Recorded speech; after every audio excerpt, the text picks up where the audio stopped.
सुप्रभात बच्चों। आज हम हिंदी पाठमाला का पाठ 16 जादुई बांसुरी पढ़ेंगे। ये एक प्रकार के ये बुल्गारिया की एक लोक कथा है जिसमें दिखाया गया है एक चतुर लड़के की पहेली बूझने की कथा है और जिसमें बताया भी गया है कि पहेली बूझने से जो हमारी दिमागी कसरत होती है और हमारा मनोरंजन भी होता है। तो चलिए इस जो लोक कथा है इस चरवाहे लड़के की वो हम देखते हैं क्या है। मनुआ एक चरवाहा था। उसके पिता ने बहुत सारी भेड़ें पाल रखी थी। मनुआ उन भेड़ों को प्रतिदिन गांव से दूर चराने ले जाया करता था। एक दिन मनुआ बड़ी सड़क के किनारे वाले मैदान में अपनी भेड़ें चरा रहा था। उसकी भेड़ें खिली धूप में आराम से घास चर रही थी। मनुआ अपनी छड़ी पर टेक यानी सहारा लगाकर खड़ा था और कुछ सोच रहा था। उसने पंख लगा टोप पहन रखा था। अचानक उसने अपनी छड़ी को एक और फेंक दी और खुशी से उछल पड़ा। फिर ऊंची आवाज में बोला, मैंने पहेली बूझ ली, मैंने पहेली बूझ ली। बूझ ली यानी कि समझ ली या मैंने उसको सुलझा लिया। इतना कहकर उसने अपना टोप हवा में उछाल दिया। ठीक उसी समय एक नौजवान घोड़े पर सवार होकर उधर से गुजर रहा था। उसका घोड़ा न जाने क्यों टोप को देखकर या फिर मनुआ की आवाज सुनकर डर गया। डर के मारे वह रुक गया और अपने पिछले पैरों पर खड़ा हो गया। घुड़सवार के लिए उसे संभालना मुश्किल हो गया। जब घोड़ा संभल गया तो घुड़सवार चिल्लाकर बोला, ए लड़के, तुमने मेरे घोड़े को इतना क्यों डरा दिया? क्या तुम बिना शोर मचाए चुपचाप अपनी भेड़ें नहीं चरा सकते? शोर यानी कि हल्ला गुल्ला करना या ऊंची आवाज में चीखना। मैंने जानबूझकर उसे नहीं डराया, मनवा बोला।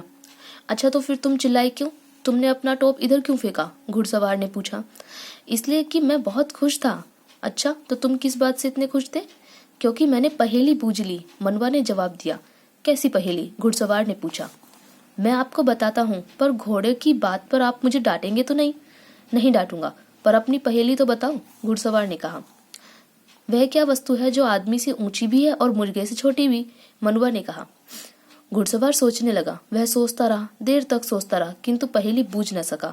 उसने हार मानते हुए कहा, अच्छा भाई, अब तुम ही बता दो कि वह क्या वस्तु है।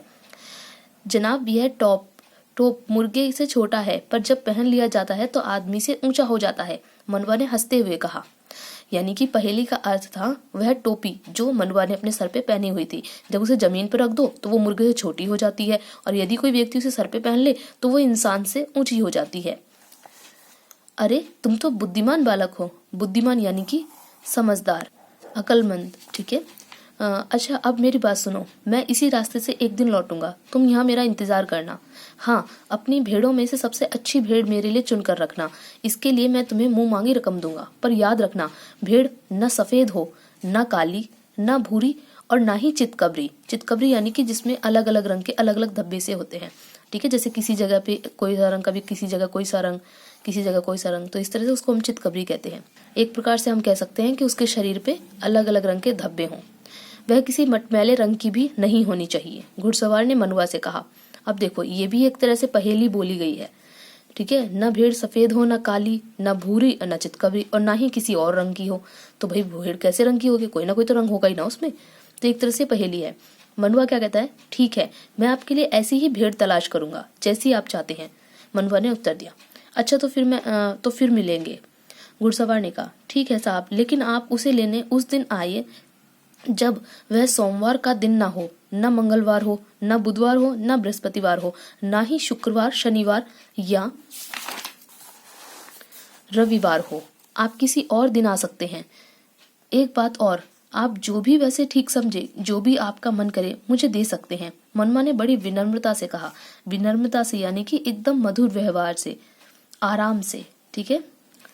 अब ये देखिए, उसने जिस प्रकार का प्रश्न किया था, एक तरह से वो भी पहेली थी कि भेड़ को उसने ऐसा रंग बोला जो हो ही नहीं सकता, कोई ना कोई तो रंग की होगी ना भेड़।